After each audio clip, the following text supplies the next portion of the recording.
Hi everybody, welcome back to the channel and welcome to airbrushing for the beginner, dagger strokes. That's what we are doing today and that's what I'm going to teach you to do in a couple of basic little things on the easel here. You can just do this at home and nice and simple, and then you can get your skills on your dagger strokes dialed in, because airbrushing is all about trigger control, mastering this trigger so you can put as much paint as you want or as little paint as you want by the movement in your finger on that trigger. So the brush we're going to be using today is the Iwata HPC Plus on a 0.3.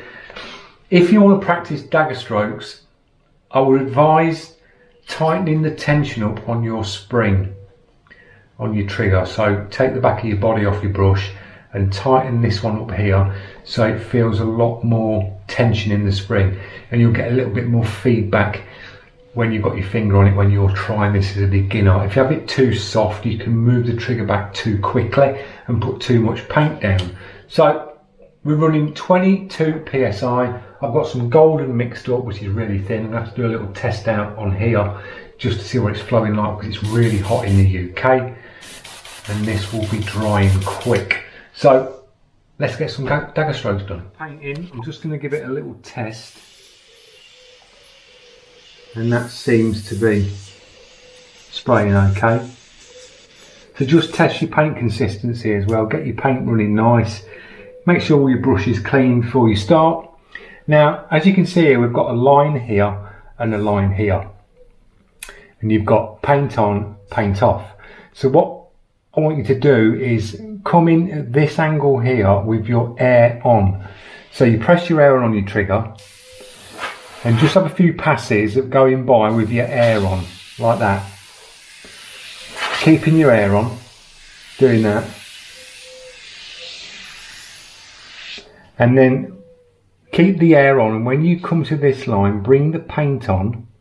Keep the paint on from here, keep the paint on, and then when you're coming up to this line, take your paint off. So it should look something like this.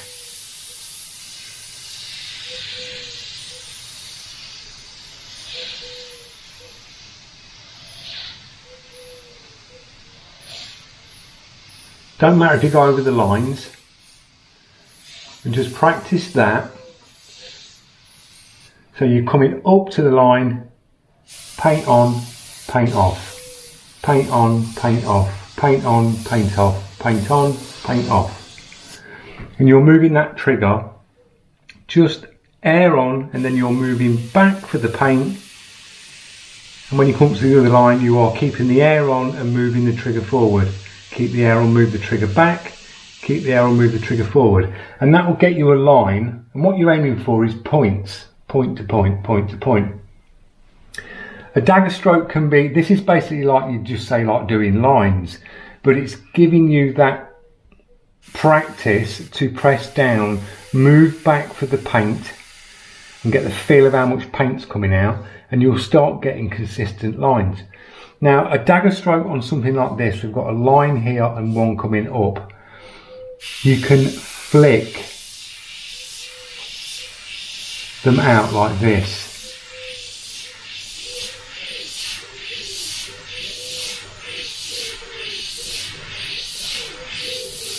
And you're aiming for these points. You can probably start off with a heavier start point, but then you aim to feather out, bring the paint, you're taking the paint off, and you're bringing that paint off and keeping your air on. I'll just do some this way. And then you'll aim to get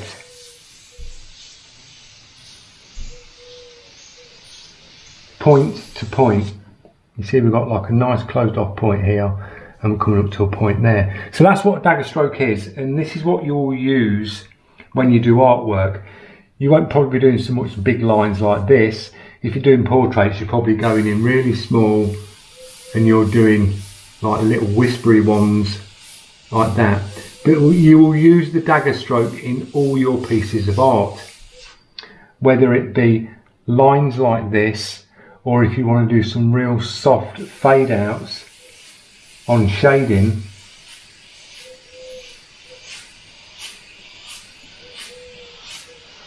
You just angle the brush and flick the brush out and you can get some nice shading patterns. It's the same when you come to colour things in. I've got a little bit of masking over this. Now if you were to colour this square in here, just keeping the air on and the trigger set to one sort of, say, halfway to get paint out, it would look something like this. Now you can see the build-ups either side because you're keeping the paint flow going with the air on, and you get big build-ups here. And that's the worst way to colour things in on a portrait, and it will really stand out because you'll get these big build-ups. In anything you colour in, you get the build-ups. But if you do the dagger stroke technique, when you do it, paint on, paint off, you can get a really nice drop of paint down doing it that way. And you can go back in that way.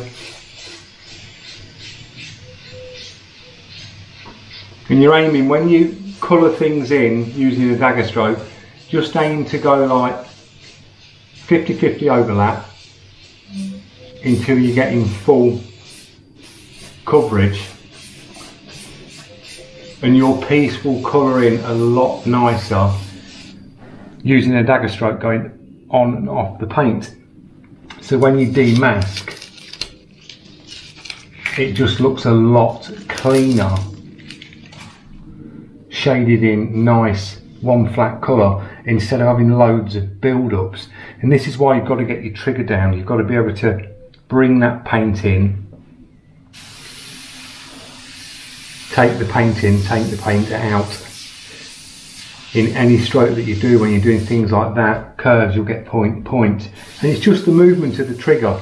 It will come, it takes time. People get frustrated when they have to do lines and things and dots, but they are the main things you have to learn, because it's all about trigger control and dialing in your trigger. But once you've got your trigger down, everything else will come easy and you will progress very quickly. Because the artwork's the easy bit, I think.